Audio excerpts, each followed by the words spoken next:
52 charges are filed against a former West Suburban teacher who's accused of sexually abusing a student. You stay with her all the time. I love having... I know, baby. I love it so much. The story did not start with sirens or shouting. It started with confusion. When police stopped her car, Christina stepped out believing this was a misunderstanding, a routine moment that would clear itself up in minutes. She asked questions, looked around, and waited for someone to explain what was going on, because in her mind, nothing serious could possibly be happening. She had no idea how heavy the situation really was. She did not yet understand that investigators were no longer guessing, that the case was already built, and that the life she thought was solid was already cracking underneath her. In that moment, she was not preparing a defense or thinking about consequences. She was still living in the version of reality where this could not be real, where authority protected her, and where the truth had not fully caught up yet. What followed would force everyone to see who she really was, and why this case would not fade quietly.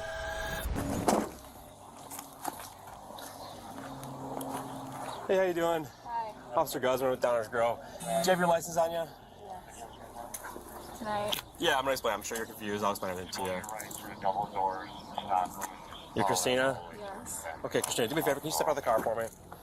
I know you're confused. I'll explain everything to you. You don't have anything on you? You can just grab whatever you need. Whatever I need. Yeah, whatever you need, like your phone, your purse, go ahead and grab it. Is she going somewhere? Or? Yeah, we're gonna explain everything to you guys. Christina Formella was 30 years old and lived in Downers Grove, Illinois. She was married and worked at a public high school as a special education teacher. She also coached soccer and tutored students after school. To parents, she looked responsible and caring. To students, she seemed friendly and easy to talk to. She knew how to listen, how to joke, and how to feel safe. That image mattered because it allowed her to move close without raising fear. Inside the school, she was not seen as a threat. She was seen as help. The boy at the center of this case was not just any student. He was young, still learning who to trust, and still forming his sense of right and wrong. Christina was his teacher, his coach, and later his tutor. That meant she controlled grades, training, and access. Every rule said distance was required. Instead, distance slowly disappeared. What began as school talk moved into personal talk. Personal talk turned into secrets. Secrets created control. The boy did not hold power here. The adult did. At first, messages were about school, homework, practice, schedules. Then the tone changed. The words became softer and more emotional. Christina began sharing feelings instead of lessons. She asked about his life, his stress, his fears. She made herself the person who understood him best. When other adults set limits, she removed them. When rules said stop, she continued. This was not sudden. It was slow and careful, built step by step so it felt normal to him. Christina did not act reckless at the start. She acted patient. She created trust before crossing lines. She used praise, attention, and care. She made the boy feel chosen. She made him feel special. Meetings happened during quiet times, early hours, empty rooms, closed doors. The setting made it easier to hide and harder to question. Each step made the next one easier. By the time anything physical happened, the emotional hold was already strong.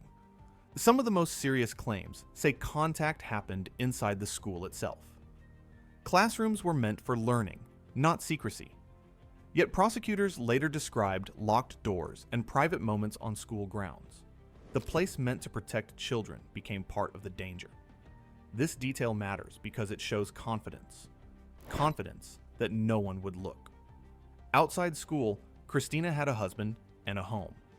Inside her phone, investigators would later say there was another world.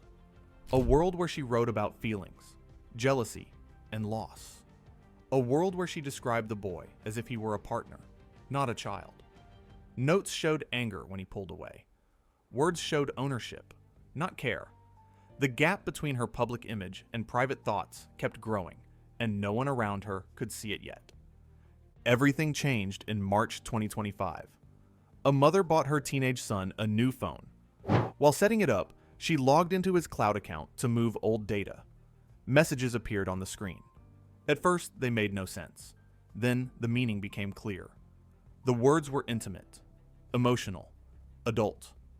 The sender was saved as a number, not a name. But the tone was enough to cause fear. This was not teasing. This was not joking. This was wrong. The mother did not jump to conclusions. She read more. The pattern was clear.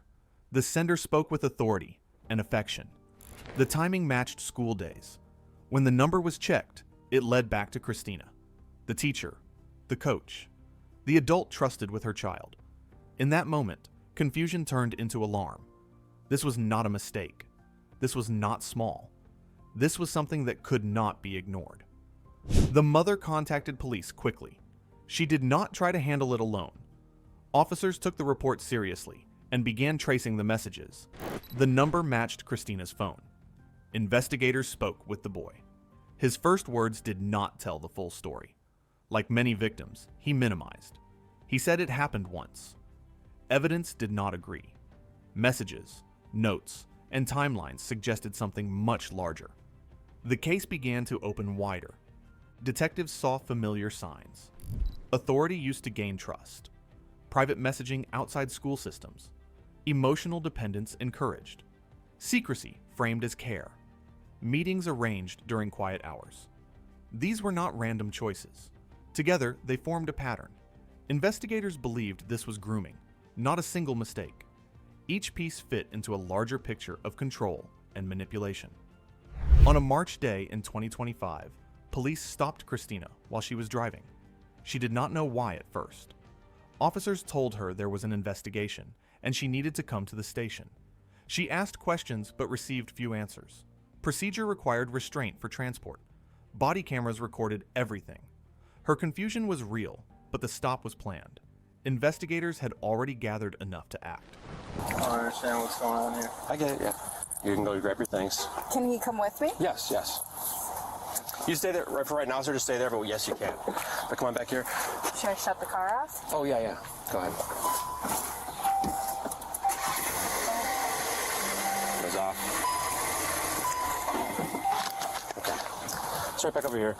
So, we do have an investigation going on. We have to talk to you about it at the police department, okay? So we're going to explain everything to you there.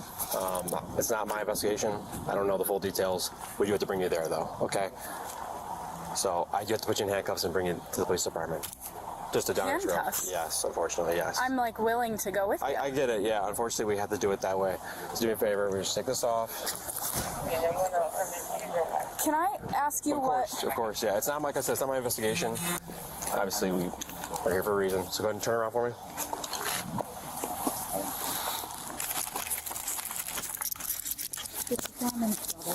So right now you're just being detained, and there is a detective that needs to talk to you at the police department.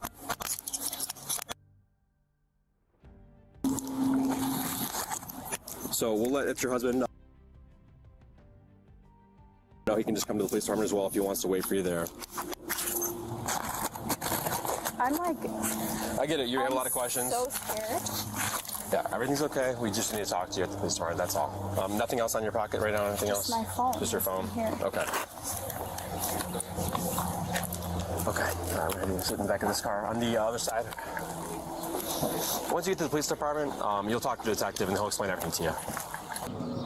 But you can't even give me like an idea as to what this is about? Other than it's an investigation, that's all I can really tell you right now. I'm sorry. I wish I could tell you more.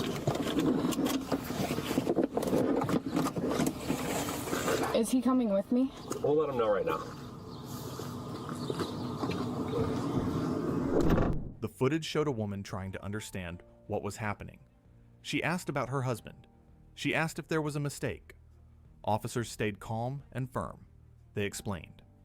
That details would come later. For the public, this video became the first image of the case. For investigators, it was only a step. The real work had already been done before the stop ever happened. Until that moment, Christina's life looked stable. Career, marriage, community respect. In one traffic stop, that image cracked. A teacher was now a suspect. A coach was now under investigation. After Christina Formella was taken in on March 16th, 2025, Investigators treated the phone, the messages, and the timeline like a map. They already had the mother's report from March 15th, and they believed this was not one bad moment. They moved fast because the claim was simple and serious: a teacher and a teen, and a line crossed again and again. At first, Formella faced a small set of charges tied to one alleged incident, but the investigation kept expanding as more details were pulled from interviews and digital records. Prosecutors later said the contact started when the boy was 14 in January 2023 and did not stop until August or September 2024. That time span mattered because it suggested routine, not panic. It suggested planning, not impulse. It also meant the boy spent 2 school years carrying a secret with an adult who held power over him. On April 17, 2025, the boy and his parents went to the DuPage County Children's Advocacy Center for interviews, and prosecutors later said he shared additional abuse claims there. That changed the whole shape of the case.